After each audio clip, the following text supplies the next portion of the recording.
নমস্কার বন্ধুরা, রাধাকৃষ্ণ ভক্ত ইউটিউব চ্যানেলে আপনাদের সবাইকে স্বাগতম। আজকে আমরা আলোচনা করব কন্যাদান সম্পর্কে। কন্যাদান শব্দটা বা কন্যাদান প্রথার সঙ্গে আমরা সকলেই পরিচিত। এটা কোনো মন গড়া প্রথা নয়, এটা শাস্ত্রে উল্লেখিত এক প্রথা। তাই জন্য আমরা সবাই এই শব্দটার সাথে পরিচিত। কিন্তু কন্যাদান কেন করা হয় সেটা আমরা সবাই জানি না। যে নারী নিজের শরীর থেকে আর একটা প্রাণের জন্ম দেয়, সেই নারীকে বা কন্যাকে কি দান করা যায়? তাকে কি দান করার বস্তু হিসাবে ধরা যায়? সনাতন ধর্মে এই কন্যাদান প্রথাকে খুব গুরুত্বপূর্ণ বলা হয়েছে। কন্যাদান অর্থাৎ কন্যার দান। এই রীতিতে একজন পিতা তার কন্যার দান করেন।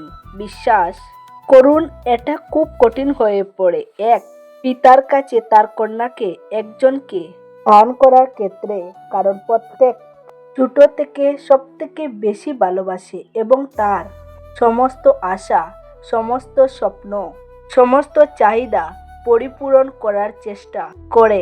তাকে সব দিক থেকে সম্পূর্ণরূপে ভালো রাখার চেষ্টা করেন। ঠিক ততটাই কঠিন হয়ে পড়ে একজন কন্যার কাছে, যাকে কিনা একদিন তারই পিতা দান করে দেবে। কন্যাদানকে নিয়ে অনেকজনের অনেক ধারণা। কেউ কেউ বলেন কন্যাদান করার ফলে মুক্তি প্রাপ্তি হয়, স্বর্গে যাবার রাস্তা প্রশস্ত হয়। একজন বাবার কন্যাদান দ্বারা মহাপুণ্য লাভ হয়। আচ্ছা, এবার যদি আমি বলি যে কন্যাদান শব্দটি অর্থহীন, এটা অনেকেই মানতে পারবেন না, অনেকেই এটাকে স্বীকার করবেন, কিন্তু এটা সত্য। কারণ এটা আমি বলছি না, এটা বলছেন স্বয়ং ভগবান শ্রীকৃষ্ণ। যখন শ্রীকৃষ্ণ অর্জুন ও সুভদ্রার গন্ধর্ব বিবাহ করান, তখন বলরাম বলেন কৃষ্ণ, যে বিবাহে কন্যাদান করা হয় না, সেই বিবাহ সম্পূর্ণ হয় না। তখন শ্রীকৃষ্ণ প্রশ্ন করলেন, পশুকে দান করার মতো কন্যাদান করাকে কে সমর্থন করে?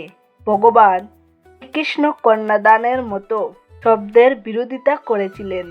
আসলে সমস্যা সনাতন ধর্মের রীতি নীতি আচার অনুষ্ঠানের নয়, বরং সমস্যা হলো কন্যাদান শব্দটিকে নিয়ে।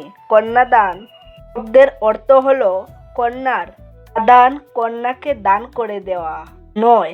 চলুন আপনাকে এই কথাটাই বিবাহের সময় হওয়া কন্যাদানের মুহূর্তে করা সংকল্পের মাধ্যমে বোঝাবার চেষ্টা করি। যখন এক পিতা কন্যাদান করার সংকল্প নেন, তখন তিনি বলেন, না না মনে বিষ্ণু রূপ এনে বরায় বরণ পোষণ আচ্ছাদানে পালন আদিনা সক্রিয় উত্তর দায়িত্ব ভাবন অখিল ও দেয় তব পত্নী তেন তো অহং সম্প্রদানে। অর্থ হলো, যে কন্যার ভরণ পোষণ এতদিন আমি করেছিলাম, সেই কন্যার ভরণ পোষণের দায়িত্ব এখন থেকে তোমার। এখানে তার বরকে, তার স্ত্রীর দায়িত্ব গুলোকে দান করার কথা বলা হয়েছে, স্ত্রীকে দান করার কথা বলা হয়নি। তখন পিতা কন্যাদানের এই সংকল্প নেন, তখন বড় ওং স্বস্তি বলে গ্রহণ করে। অর্থাৎ এই সংকল্পে পিতা তার কন্যার দায়িত্ব বরকে দিচ্ছেন, নিজের কন্যা বা নিজের মেয়েকে দান করছেন না। আর যদি বিবাহতে কন্যাকে দান করা হতো, তাকে দাসী বলা হতো, করের লক্ষ্মী না।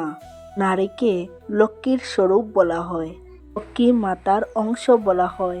মা লক্ষ্মী ধন সম্পদ সুখ দান করেন, সেই লক্ষ্মীর অংশ স্বরূপাকে দান করার ক্ষমতা কি কারো আছে? কোনো নারী কারোর ব্যক্তিগত সম্পদ হতে পারে না। কোনো নারীকে কেউ কোনো দান করতে পারে না, এটা কিন্তু শাস্ত্র বিরুদ্ধ। সনাতন ধর্মে কোনো বেদে, কোনো পুরাণে নারীদের ছোট করেনি, বরং নারীদের সঠিক সম্মান, তার সুরক্ষা করার কথাই বলা হয়েছে। তাই আর কন্যাদান নয়, এবার থেকে তার আসল অর্থ বুঝে তাকে আমরা বলবো কন্যার আদান। তো বন্ধুরা, আজকের ভিডিওটি এতটুকুই। আপনাদের কেমন লেগেছে অবশ্যই কমেন্টে জানাবেন। ভালো থাকবেন, সুস্থ থাকবেন, নিজের কন্যাদের খেয়াল রাখবেন, আর সকল কন্যারাও নিজেরা নিজেদের খেয়াল রাখবেন। নমস্কার, ধন্যবাদ।